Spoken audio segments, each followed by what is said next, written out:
낭낭님들 안녕하세요. 예, 모처럼 사실 모처럼이 아니라 이제 학교에 쭉 나와야 할 것 같고요. 이제 학교들마다 특히 이제 수도권 학교들마다 이제 학령 인구 감소 뭐 등등등 해가지고 예, 향후 이제 학사 구조 같은 것들 막 개편하느라고 다들 발등에 불입니다. 그래서 일정이 좀 많은 가운데 전 심지어 신전 정초부터 넘어져가지고요. 다리 하나 해먹고지고 왼쪽 옆구리 갈비뼈에 금이 갔대요. 그래서 조금 이게 어차피 제가 목소리가 이렇게 막 크게 하는 스타일은 아닙니다. 좀 조곤조곤 이야기를 해야 할 것 같습니다. 제가 지난 시간에 그 하나님 나라에서 누가 먼저 되고, 그러니까 먼저 되고 나중된다는 표현을 하나님 나라에 입문하는 어떤 시간순 에 대한 부분으로도 많이 해석하시는데 뭐 그럴 수도 있어요. 왜냐면 먼저 들어온 사람일 수도 있으니까요. 근데 그게 다 틀리다는 얘기가 아니라 저는 이제 그 부분 먼저 더 조인한 부분 뭐 혹은 나중에 들어온 사람들 어떤 들어온 순서대로 하나님 나라의 질서를 받아들이는 게 아니라는 이야기에도 동의하지만 그거보다 제가 방점을 찍었던 것은 이 세상에서 먼저 된 사람이라고 표현하고 혹은 뭐 나중 뭐 혹은 높은 사람 꼴찌 이런 어떤 서열에 있어서요. 세상적으로 훨씬 본인이 대접받는 게 익숙했던 사람들 이런 사람들이 하나님 나라의 질서를 머리로 이해하고 동의했기 때문에 들어왔겠죠. 하나님 나라의 질서대로 사는 것.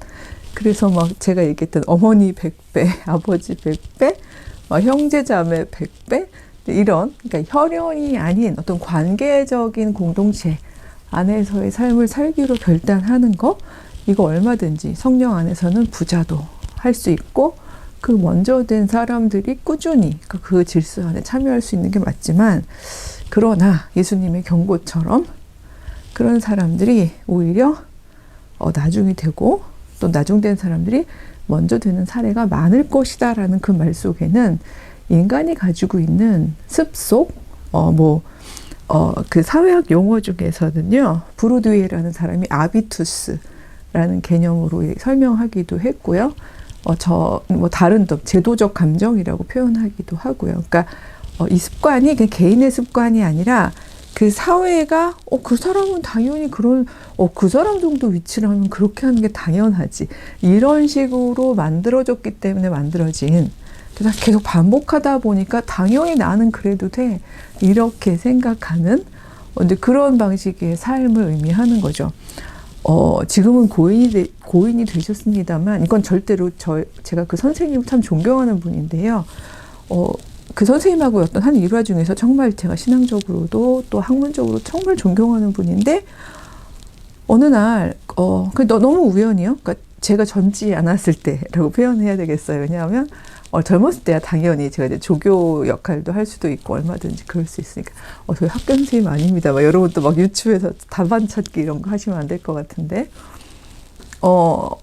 그냥 늘 만나면 당연히 제가 선생님 거 무거운 거 들여드리기도 하고 이제 가방이라든가 책 같은 거 들어드리기도 하고 했습니다만 정말 이제 유학 갔다 오고 한참 뒤에, 그러니까 아주 제가 나이가 좀 들어서, 제가 나이가 들었기 때문에 무거운 걸 안 들어야 된다는 뜻은 아니에요. 그날 제가 몸이 좀 많이 아팠어요. 힘들었어요. 근데 얼굴에 낯빛을 아마 헤아리셨으면 보실 수 있었을 것 같기도 한 어떤 그런 상황이었는데, 어른과의 약속이라서 이제 제가 거절을 그러니까 말하자면 다음에요라고 이제 연기를 못하고 이제 겨우겨우 이제 나갔던 상황이었는데, 책을 이만큼, 아마 이제 공부 워낙 하시는 분이니까 책을 이만큼 들고서 뭐 어딜 가시던 길이었나 본데, 그 책이 들어있는 뭐라 그러죠? 에코백?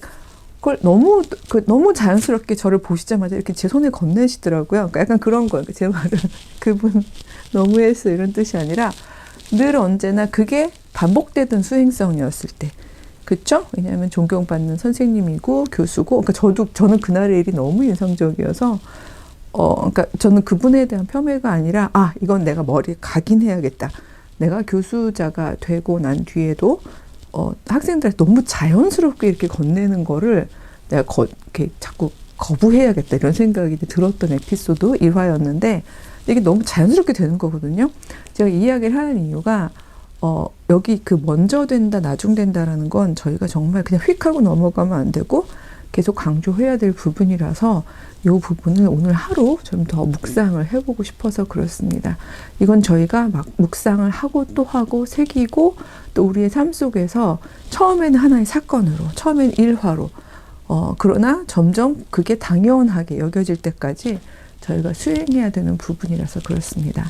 예를 들면 이제 마가복음 30장하고 31절을 마가복음의 10장 말이에요. 10장의 30절하고 31절을 저희가 계속 강조했습니다. 먼저 읽어보겠습니다.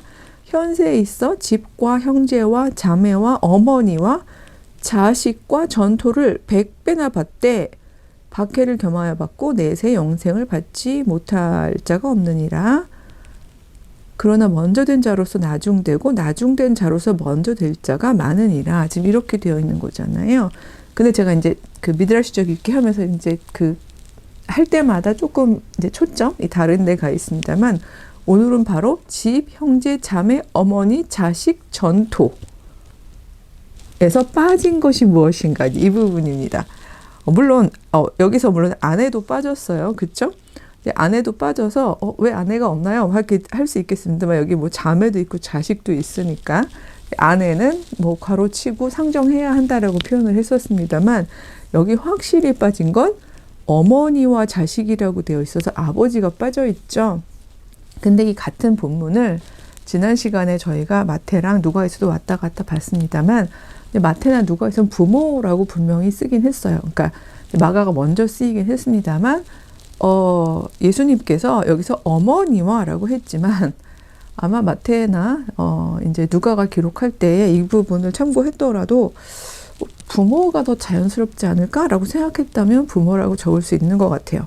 그러면 아버지가 빠졌느냐 안 빠졌느냐 이 어머니와 자식 이게 맞느냐 부모와 자식이 맞느냐 이 부분은 리브 워거적으로 보고 싶은 게 아니라 이 부분에 굉장히 신학적인 부분이 있기 때문에 여기에 좀 초점을 맞춰보는 건데요.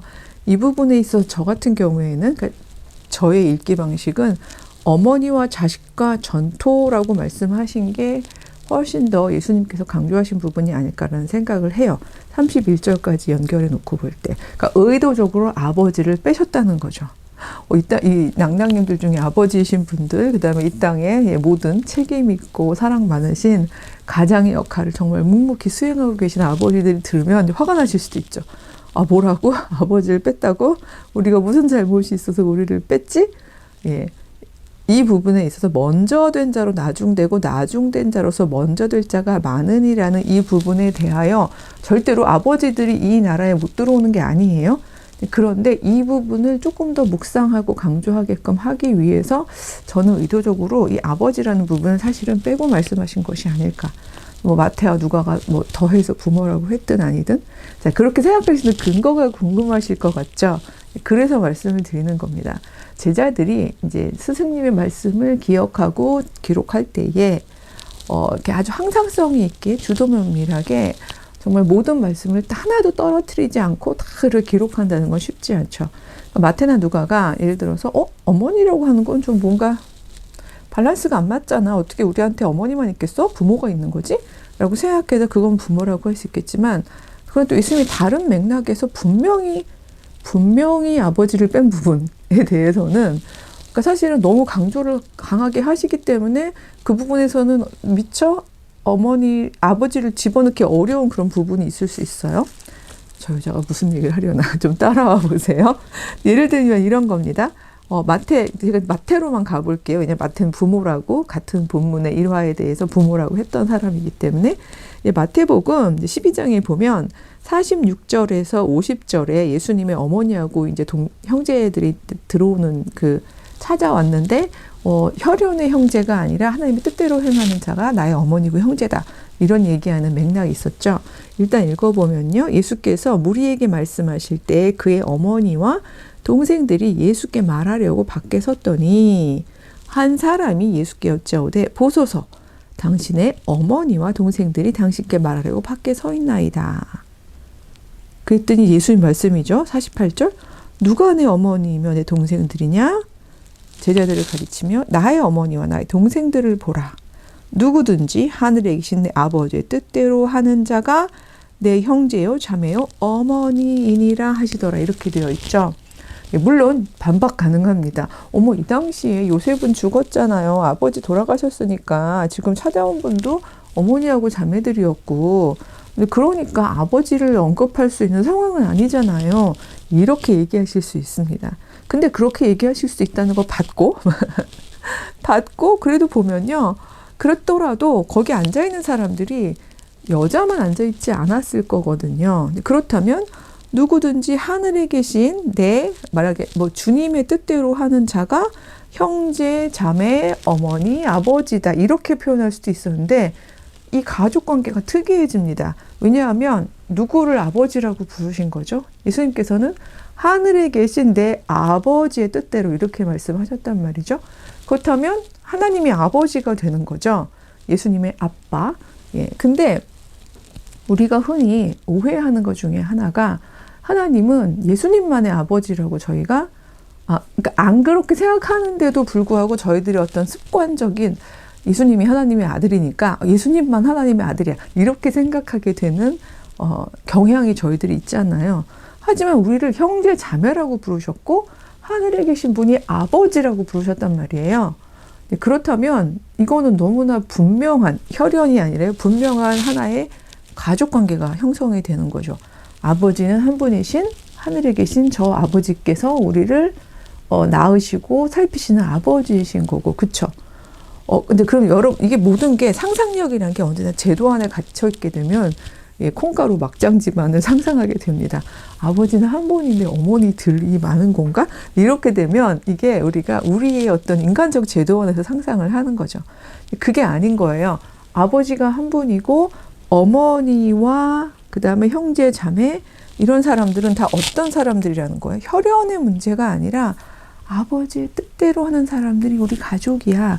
내 가족이야. 제가 어저께가 지난주에 어머니를 어떻게 100배나 받나요? 라고 얘기했던 거랑 같은 맥락입니다. 여기서 어머니, 형제, 자매라고 예수님께서 의도적으로 이 현재에 있는 가족관계에 있는 사람들을 호명해 오시되 아버지를 뺀 이유는 저는 분명히 자명하게 있다라고 생각을 합니다. 첫째는 아버지는 한 분뿐이기 때문이죠. 어떤 아버지? 하늘에 계신 우리 아버지. 그렇다면 제가 야라고 그랬나요? 제가 정초부터 웬일인가요? 자, 그렇다면 자라고 하려고 했던 거랍니다.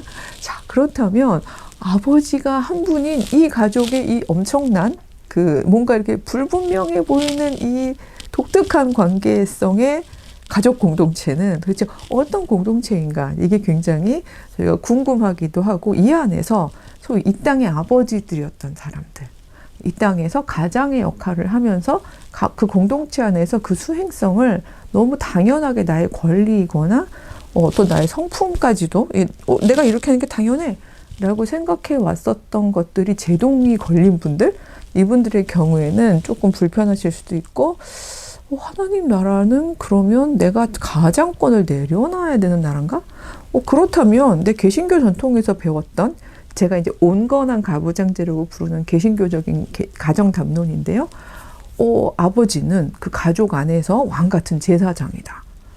그 가족이 하나의 예배 공동체라고 핵가족이요, 혈연으로 이루어진 그 가족 공동체에서 아버지는 제사장의 역할을 수행해야 한다 하고 배워왔는데, 쭉 이거하고 어떤 게 맞는 거지? 이거 분명히 충돌하는데? 이런 생각을 하실 수 있을 것 같습니다.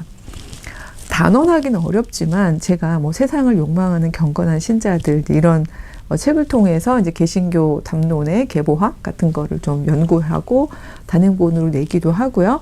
또 그쪽이 관심사다 보니까 이제 근현대라는 세계가 만들어지면서 이제 개신교의 담론들이 어떻게 형성되었나, 이제 세계의 변동과 맞물리면서 이런 걸 많이 연구했습니다만, 그 부분에 대해서 사회학적인 측면만이 아니라 성서를 읽어가면서 성서 내용을 같이 접목하더라도, 사실 아무리 온건한 가부장제라고 표현하더라도요, 가부장제, 그러니까 혈연의 가부장제는 이 하나님 나라, 예수께서 말씀하신 하나님 나라의 비전에서는 정당화되기가 어렵습니다.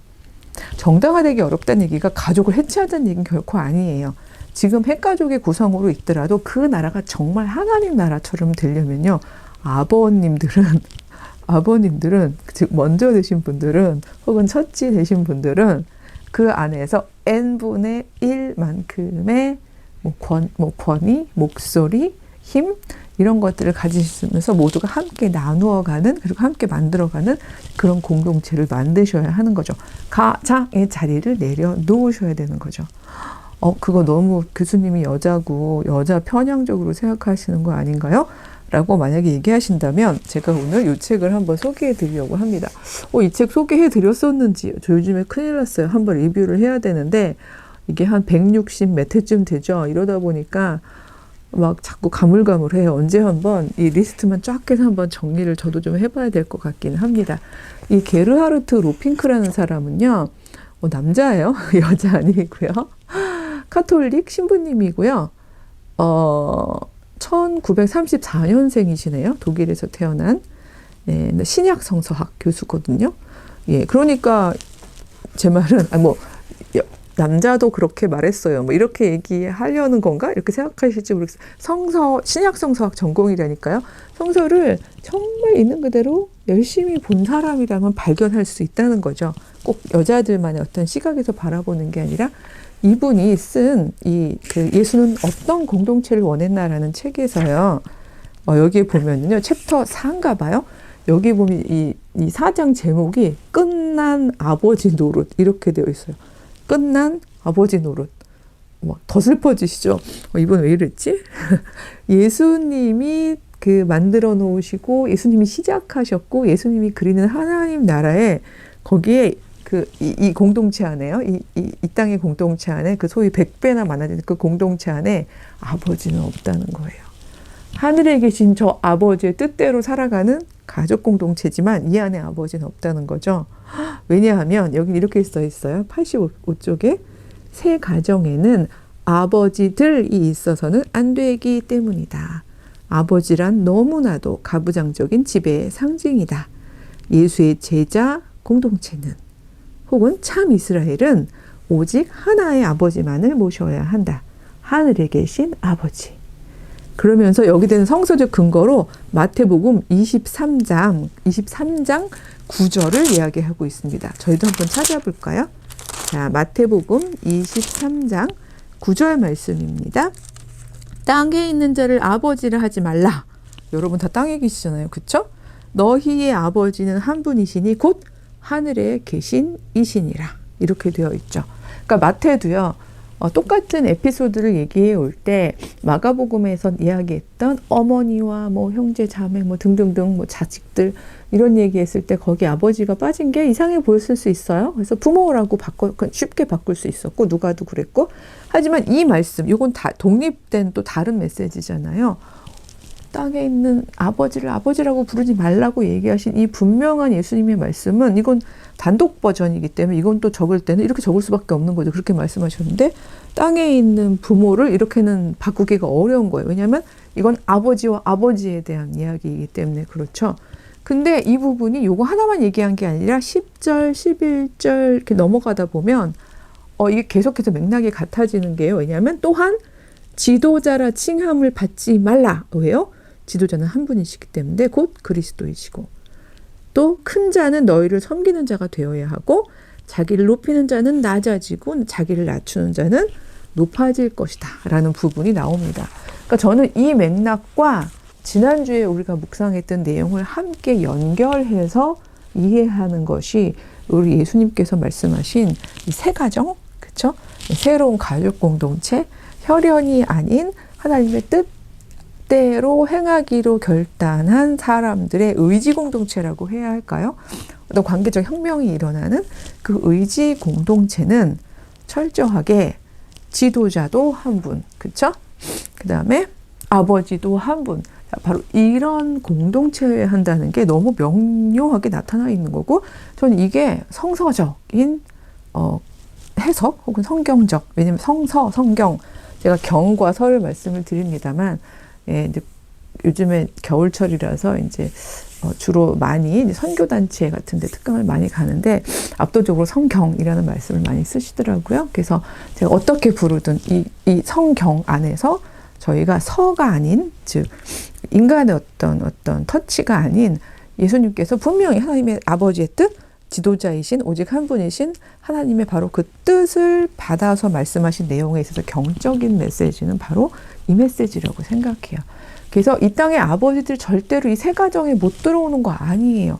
하지만 가족 안에서의 아버지가 했던 행동들, 어디 아빠가 이야기하는데, 아버지가 얘기하는데, 잠자코 있어. 그러니까 이런 행동들을 그대로 가지고, 이런 제도적인 감정 혹은 아비투스를 그대로 가지고 들어오는 그런 아버지들은 뭐 4대 신앙인이든 아니면 뭐 모태 신앙인이든 나중되실 거예요.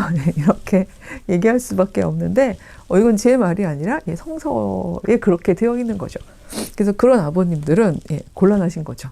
그래서 우리가 1월 달에는 뭐 가족들이 모일 일 많잖아요. 저희가 신정은 지났지만 또 구정도 있고, 그래서 우리 아버지 노릇하지 말자.